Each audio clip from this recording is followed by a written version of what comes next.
Ma première question sera très simple.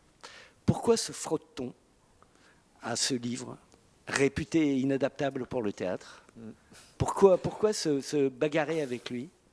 Ouais, pour moi, c'était amour et en même temps une conflict quand j'étais en train de lire le roman. Mais immédiatement, pour moi, c'était clair, je dois faire quelque chose avec.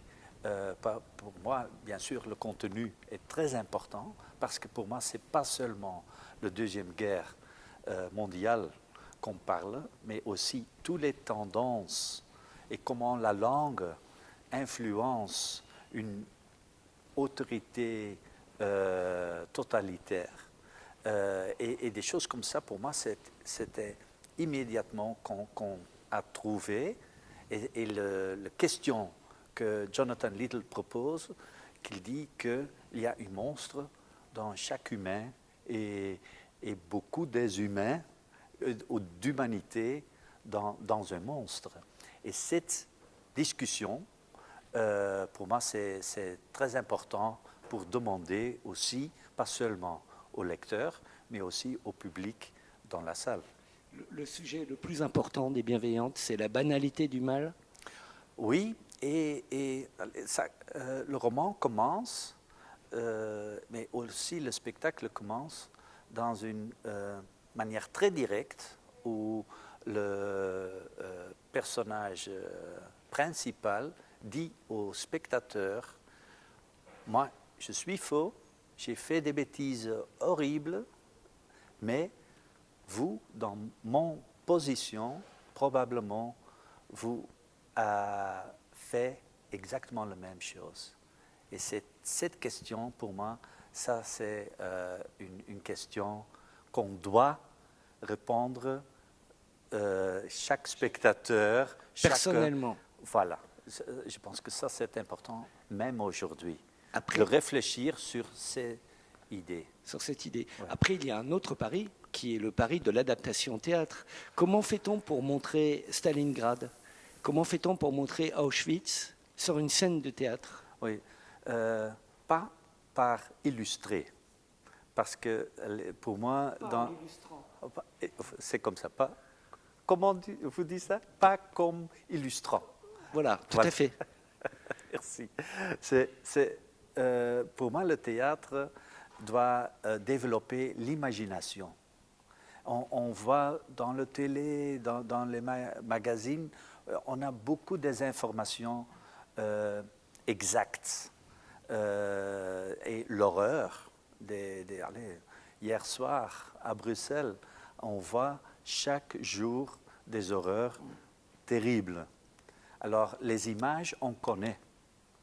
Pour moi, c'est important dans cet roman, comment c'est pas l'horreur exacte, le résultat qu'on fait le focus, mais comment on développe une situation que cette chose horrible devient logique. Et ça, c'est la cruauté du roman et aussi le danger dans une situation où des gens pensent plus ce qu'ils font, mais ils cherchent une manière de survivre dans un système qui n'est plus d'eux. Et ça, toutes les petites étapes où on trouve plus une vraie clarité où le blanc et le noir sont séparés, mais on entre dans un monde très grise où la situation des personnages cherche une manière de survivre lui-même, même s'ils doivent tuer tout l'environnement, ils sont dedans. Théo a évoqué la banalité du mal. Oui. Je trouve que c'est une préoccupation majeure quand on s'intéresse à cette question, à la fois la banalité du mal telle que l'a défendue Hannah Arendt en étant correspondante de New Yorker pour le procès d'Eichmann, et en parallèle là d'où venaient tous ces SS, leur formation. Ouais. Il y a un ouvrage que vous avez peut-être lu de Christian Ingrao qui s'appelle « Croire et détruire les intellectuels de la machine de guerre SS », où il étudie le parcours de 80 SS importants qui ont tous des parcours universitaires forts. Oui. Si on prend Otto Rasch, il y a le patron de l'Einsatzgruppen C, qui est celui qui a fondu sur Babillard et Kiev, qui sont évoqués dans la pièce. Il se faisait appeler Dr Rasch parce qu'il était titulaire de 2 doctorats. Et finalement, que ce soit lui, que ce soit Otto Hollenberg ou d'autres, qui étaient des linguistes, des philosophes, voilà. Des littéraires qui du coup manipulaient la sémantique, c'était Voilà. important. Eh bien, on se demande si la culture et l'intelligence sont utiles ou pas. Si cette culture et cette intelligence les ont protégés de l'horreur, à l'évidence non. Et c'est une remarque que m'avait fait l'an dernier Gerhard Wieseux, qui est le dernier procureur des procès de Francfort-Auschwitz encore en vie. Alors, votre sentiment là-dessus, est-ce que la culture et l'intelligence peuvent protéger de la barbarie? Peuvent protéger, mais ça, je pense, c'est notre responsabilité d'aujourd'hui d'aider le grand public pour se développer dans une manière, parce que je vais continuer. Au même temps, je pense que les cultures aussi peuvent manipuler un spectateur dans une direction mal aussi. C'est pour ça que on a une grande responsabilité. On doit aider le public de trouver des manières comment notre société se développe dans une matière qu'on ne perde pas notre éthique, notre valeur d'une civilisation. Si on voit aujourd'hui, même il y a des attaques des autres cultures dans notre civilisation. En même temps, on doit voir qu'est-ce qu'il y a dans nous-mêmes que cette angoisse se développe dans notre cœur. Et comme vous avez dit, tous les gens qui sont en train de dans la Deuxième Guerre mondiale, il y en a des intellectuels et en même temps, beaucoup de gens qu'on ne peut pas dire que c'était des monstres. C'était des hommes très normaux qui avant des professions normales, avec des familles normales, qui, après la guerre, retournent dans un monde social parfait. Ce n'étaient pas des gens différents comme vous et moi. C'était parce qu'il y a une certaine loi, parce que la langue dit que c'est bien que tu fais, que l'horreur devient plus de faire une difficulté. Je ne suis pas sûr que j'explique. Si, tout à fait. Et alors, justement, vous parlez de ces gens qui sont retournés dans leur vie. Après, oui. Dans le bouquin d'Ingrao, il évoque Éric Erlinger, qui était un brillant juriste et qui a été une brute sanguinaire dans les Einsatzgruppen et qui, après la guerre, devient croupier au casino de Constance. Ah ouais. Il est rattrapé en 1963 par les procès, condamné à 10 ans. La Cour d'appel, 2 ans plus tard, le libère et il meurt tranquillement à 84 ans en 2004. Alors, est-ce que le crime est punissable? Oui. Jonathan Littell a écrit aussi une étude, on peut dire, sur les textes de Léon de Grelle. C'est le petit roman, ce n'est pas un roman, c'est un essai qui s'appelle Le sec et l'humide. Et là, il explique l'identité de Grelle grâce à son langue. Comment le sec était le bien, c'était le vertical, c'était le solide, et l'humide, c'était le juif, c'était la Russie, c'était les choses qu'on ne peut pas prendre, c'est liquide. Et il a vraiment, dans les romans, ou dans les textes que Léon Degrelle a écrits, qui aussi vivait en Espagne toute sa vie. En Suisse, je crois, à la fin. Oui, mais toujours protecté de son... parce que pour beaucoup de gens, il a resté une héros qui peut écrire des choses qu'on dit comment c'est possible encore aujourd'hui.